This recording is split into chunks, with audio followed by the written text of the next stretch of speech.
3 election வரட்டுங்கன்னா அடுத்தது பெரிய லெவலில் கம்பைல் பண்ணியிருக்கோம்.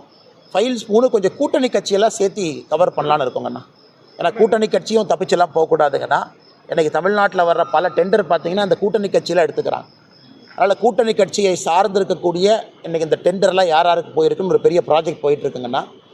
தமிழ்நாட்டில் திமுக வந்த பிறகு இந்த 3 ஆண்டு கால டெண்டரை முழுமையாக அனலைஸ் பண்ணுறோங்கண்ணா. கம்ப்ளீட்டாக எவ்ரி சிங்கிள் டெண்டர் இஷ்யூ, அது யாருக்கு போயிருக்கு, எந்த கம்பெனி தமிழ்நாட்டில் எடுத்திருக்காங்க, அவர்களுக்கும் ஆளுங்கட்சி அமைச்சருக்கும் என்ன சொந்தம். பெரும்பாலும் பார்த்திங்கன்னா மாமா மச்சான் சித்தப்பா பெரியப்பா தான் இருக்கிறாங்க.